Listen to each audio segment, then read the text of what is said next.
I think all of us who are really excited about NVC have dreamt of the kind of NVC conversations which really feel like magic. For example, how Marshall Rosenberg told the story of this woman who saved herself from getting assaulted by speaking with empathy to her attacker, would-be attacker. What I think a lot of us don't get is that these conversations are very often the tip of the iceberg. Sometimes we are just not in a place to speak with NVC magic to someone.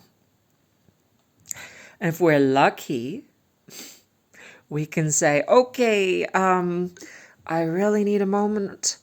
Please excuse me, I am going to go and work through my feelings somewhere else. And if we're unlucky, we just,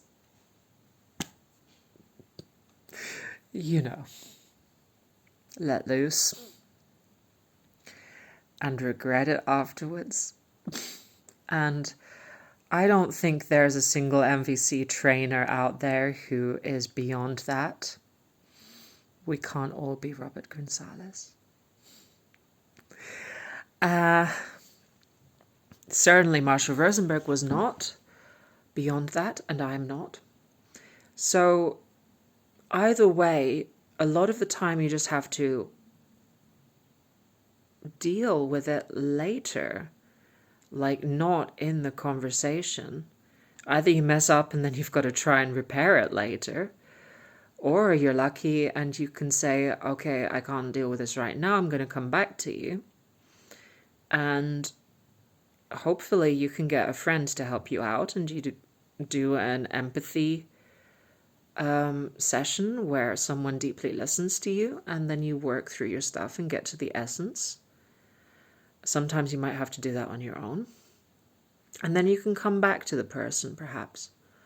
Or it might be that you never talk to this particular person again, but doing the work afterwards, once you've been triggered and the stuff that's alive in you, and going through that healing, that transformative process of talking to someone about it, that will perhaps prepare you for the next time when someone perhaps expresses the same kind of energy, or you get into the same kind of conflict.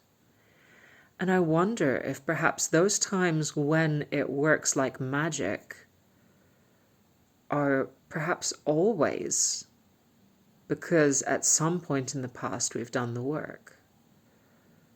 Certainly, I know for myself that many times when it works like magic, I can trace it back to those times when previously I had the conflict, then I did the work, I got someone to deeply listen to me. So the words, the magical looking process is the tip of the iceberg. I remember one time I really messed up. I got into a big conflict with someone. There was a bit of this magical NVC like stuff that just came out in that moment. And then I said, okay, I really need to take some time for myself. And I remember I took an hour to do my self-empathy. I didn't have the opportunity to have someone to help me then. So I took an hour doing self-empathy. And I went back to this person. I was ready. And we had a very intense conversation for 5 minutes, which changed everything. It was really magical. It's one of my favorite stories. I can tell you about it sometime. But yeah, from the outside, you might look at those 5 minutes and think, that's NVC. But really, the 1 hour of work that I did before that, that's NVC for me. So, yeah. And sometimes if we're lucky, we have enough resources, or we're not so triggered, and it might take a short enough time that we can do it in the moment. So it's like, Okay, just give me a second. You go inwards and like, okay, this is what I'm thinking. This is what I'm feeling. This is what I'm needing. This is what I'm deeply longing for. Okay. And then you're ready. Sometimes it's that easy. Easy. It's all, it depends on the situation, right?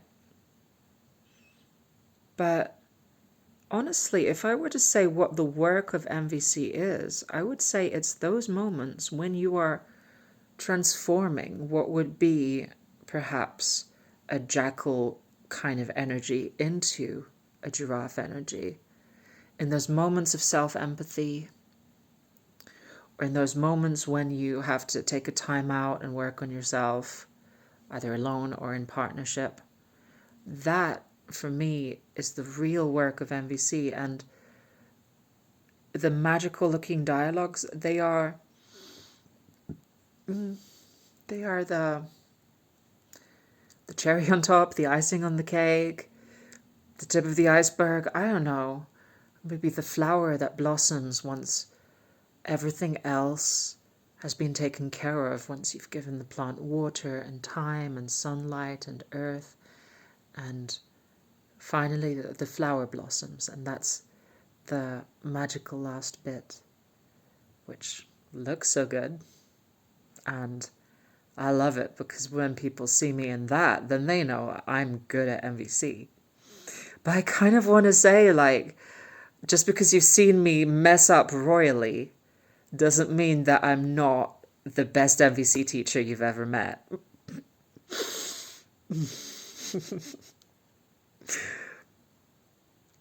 Modesty is not my strong point. But I love what comes out of me in the good moments. And I just want to be seen that that is one part of what NVC is, just one part. So I hope that puts some things into perspective.